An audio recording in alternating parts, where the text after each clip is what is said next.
Hi, I'm Nina, your resident YouTube lesbian. You ever get the feeling that the LGBTQIA blah blah is being taken over by the trans women? I don't know, why don't you tell me? If you have used the term love is love this Pride Month or ever, please watch this video. Now, while this phrase is a beautiful and divinely true sentiment, I want you to reconsider its use as a catch-all phrase for LGBTQIA+ rights. Love is love comes from campaigns for marriage equality. It addresses the fact that all people deserve to love who they love. So it's widely used to express acceptance of all sexualities. But I don't feel this adequately expresses acceptance for trans and non-binary people, because gender identity is not about who we love. It's about loving who we are. Under my videos speaking towards my experiences. Well, you said a mouthful with that one, didn't you? See, what the L's and the G's were doing was fighting for our right to be with the person we love. It used to be illegal to be gay. So we were fighting for our right to love another person without being arrested and for marriage. I don't see anyone stopping the trans people from loving themselves. I think they're doing a very good job on their own. I don't think they need any help. So why is this now a thing? Why is this even being brought up? Transgender people aren't fighting for the right to love themselves. So what are they doing? Being disturbers. Before I continue with this video, please like and subscribe. This really helps our channel. Share the video and comment below. Comment a pregnant man. And you can join our channel for early access to our videos, uncensored videos, because I like to swear a lot. It's the Italian in me, okay? It's the Italian in me. Under my videos speaking towards my experience as a trans person, I've noticed a lot of folks in my comments replying, love is love, or even referring to Pride Month as gay pride. This harkens back to a vast history of trans people being pushed to the side in the Pride movement, while trans and gender nonconforming women and people Man, the foot and mouth. So you're saying that, like, before trans people were being pushed to the side? Really? Because what I'm seeing today is trans people pushing everyone to the side. The trans and the queers, which the queers call themselves trans, and so do the non-binaries. So I guess all of those people under the T are pushing gays and lesbians to the side. Screw you guys and everything that you did for this movement, for this community. The transgender people like this are like John Wayne. John Wayne walking into a saloon and going, all right, everybody, today, that's more like Matthew McConaughey, but we'll go with it. Today, we are the important ones. Y'all did the work for us, and now we need you to move on along, because we're the new sheriff in town and we're taking over. That's how it has been coming across. nonconforming women and people of color like Marsha P. Johnson, Sylvia Rivera, Miss Major, and many more were pivotal. Why? Why? Why? You always have to use people of color to prove your point. You can't just do it on your own. You have to use people of color. Marsha P. Johnson was nowhere in sight during the whole Stonewall thing, so I don't even want to go there with this nonsense person. But when you have to use people of color to push your whatever the hell he's trying to do, you lost. You lost. And why do you have to use them? Why don't you use you? Use people like you. When you use people of color, you're using them to push your own narrative, agenda, whatever. And I don't think that's right, because don't they have their own stories? Don't they have their own thing going on that maybe they want to talk about? Guess it don't matter. Don't matter at all. They'll use whoever. They'll steal anyone's valor, hard work, in order to get what they want. Moving on. Major, and many more were pivotal in organizing for LGBTQ+ rights during the Stonewall uprising. A lot of cisgender people in our community specifically. See, what'd I say? Use Marsha P. Johnson, a woman of color, to prove your point? Marsha P. Johnson, listen, she said it herself. She wasn't there. People lying like this is stupid. And I'm getting tired of it. There are two entirely different LGBTQ histories, depending on who you ask. There's the truth, and then there's the Looney Tunes characters making up their stories and stuff to push a point. I feel bad for the people who actually believe them, because they have no idea who they're listening to and what their agenda is. And their agenda has nothing to do with helping anyone else but themselves. People in our community, specifically gay men, were against trans inclusion in the movement because they felt that it would hold them back. And this still happens today within a huge community of folks. Okay, when these people make this kind of stuff up, they're doing it to pit people against each other. So this person here will say that, oh, well, gay men were trying to push trans people to the side. Says who? When? When did this happen? You're just stating things as if they're facts without actually backing up anything and throwing around some names as if you know what you're talking about. You were not even a sperm in your father's grundle grapes, okay? So you don't know what you're talking about. Of course, when someone is in full psychosis like this person is, can you really take anything that they're saying to heart? I wouldn't even take it as a grain of salt, a molecule. No. They're making up stories. So the trans people who believe this bullshit will start disliking the L's and the G's, the lesbians and the gays. They're trying to push us out. Well, here's some news for you, honey. We jumped ship a long time ago. You are talking to shadows. We're not there. Stop talking to imaginary people. And a huge community of folks who identify as LGB without the T. And in 2007, LNG rights leaders were willing to sacrifice protections for trans people in the 2007 Employment Non-Discrimination Act for the sake of gaining their own. This just shows how society was and is more ready to accept homosexuality before trans existence. Yeah, because we've been around longer than y'all. Hello, I don't ever remember hearing any story ever about transsexuals or transgenders. Do you? No. But I heard a lot about homosexuality even in the Bible days. Okay, that's why. These people are so off their head. Completely, like, head removed, put somewhere else. And punted and kicked across the street. That's where they're at. Exclusion, both within and without the LGBTQIA plus community, is a big reason why us trans folks are still fighting for our rights today, with now 597 anti-trans bills circling the United States. What are the anti-trans bills exactly? Oh, they won't tell you though, will they? No, they won't tell you because then they would have to give you information that they don't have. Because they're cuckoo. What anti-trans laws? What anti-trans bills? I'm sorry, last I heard, y'all took everything from us and women. What else do you want? Do you want women to bow down to your man penis? What do you want? What do you want from? You just want a bitch because you're a boring, stale individual with no talent, nothing interesting about him, and that's why you are what you are right now. Because this makes you special. This is all you have. So you'll make up stories and you'll bullshit your way to views. Lack of integrity. A man that lacks integrity and morality is a dangerous man. This fella right here, dangerous man, because they only care about themselves.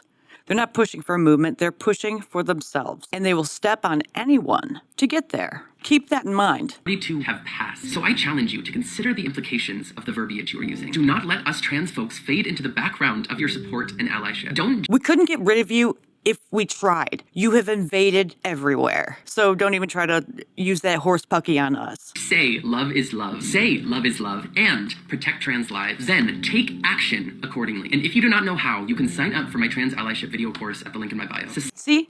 Didn't I say it's all about them? How they can get money? How they can spread their trans love, which means bowing down to them and them getting everything that they want? Taking away women's rights, taking away your right to speak how you want to because it would be considered hate speech according to them. This is very crazy. And it's a grifter.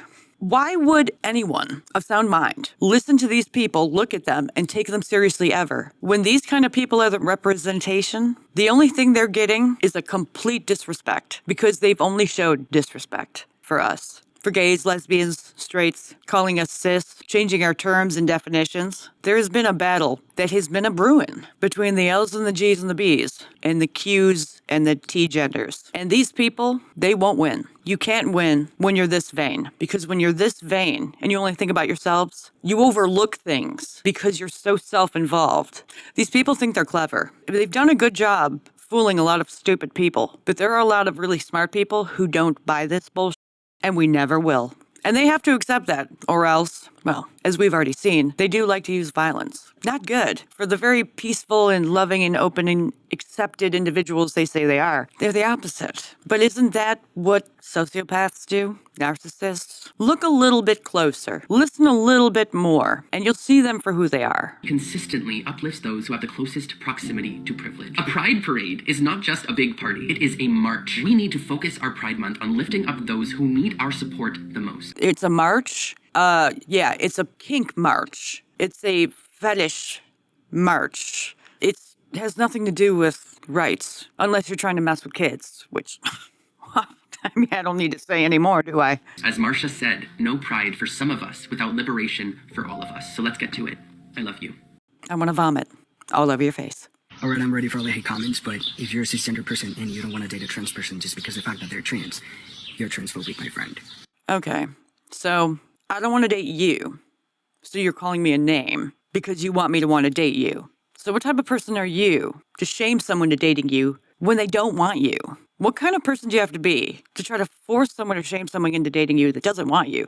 That's a whole nother form of mental. I can't even begin to fathom.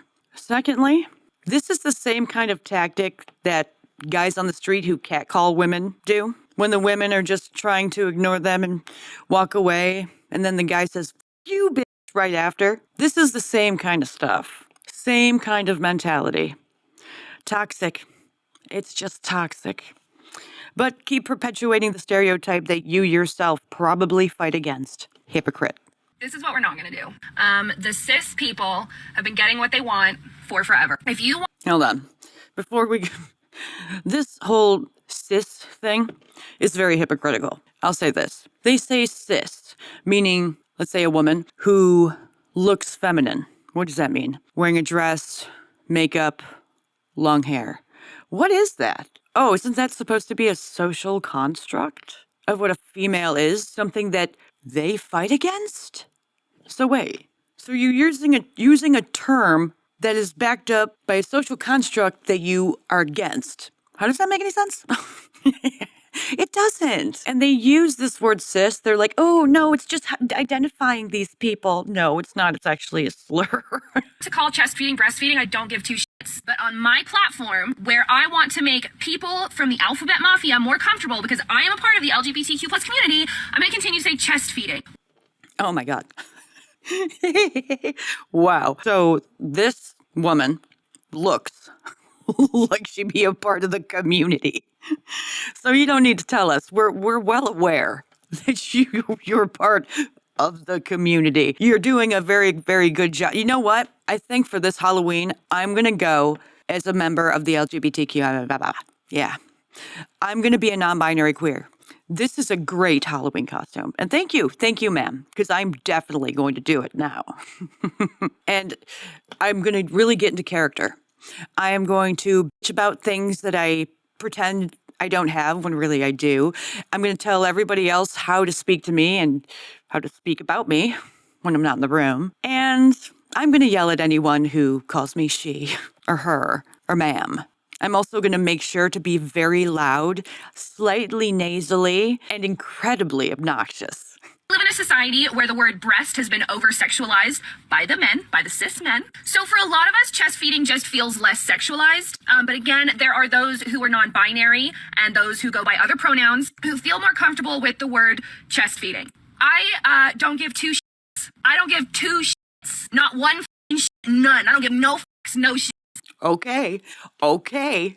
Yeah, you certainly don't give any shit. That's why you had to keep repeating it. To make sure we believed you because you don't even believe yourself. About cis women being offended by chest feeding. I'm not f***ing doing it. I'm not f***ing doing it. You don't care if they're offended, but they should care that you're offended. See, when you come at somebody like this aggressively and very rude, the only thing that you're going to get is disrespect. Nobody's going to respect this unless you're trying to scare them. In which case, they're not going to respect you anyway. They're just going to do what you say because they're afraid of you, which people like that can be turned on you very easily because they don't like you. These people are not very likable. They're very unlikable. Nobody wants them coming to their parties. Doing it. I'm not doing it. I'm not doing it. I don't care. I feel like she talks to her parents like this, and she assumes that the rest of the world is going to listen. I would love to see her say this to like some random stranger on the street. See how it works out for you, honey. My take is that there's a certain point in which even if you accidentally misgender me, it is still intentional. Because the What? It is what? misgender me, it is still intentional. Because the fact that you as a Oh, it's still intentional. God. Work on your speakage, even if you accidentally. How can an accident be intentional? Oh, I forgot. We're changing the words. Okay. So, accidental means intentional, but only when other people do it. Okay, because when you do it, the rules are different, right? Okay, I gotcha. People just stay away from these people. You have bills, you have lives, you have family. You want to go out and have fun. You don't want to deal with these people. You have a life. These people don't deserve your time. The fact that you as a cis person have not done the work to deconstruct how you are viewing trans bodies shows where your true intentions lie, and they are not in the favor of trans folk. Great. I don't care. Good luck on whatever the hell you're doing. Transgender day visibility is kind of a strange concept to me because, like, I would rather not be visible. Let's have a transgender day of invisibility where I can, like, be left alone for once. Well, if you want to be left alone, maybe don't go on camera and talk about stuff. I mean, that would be smart, right? One thing I would say to cis people to be more mindful of trans inclusivity is to just kind of deal with it. Hey, men, that's what women look like. Go get her, champs.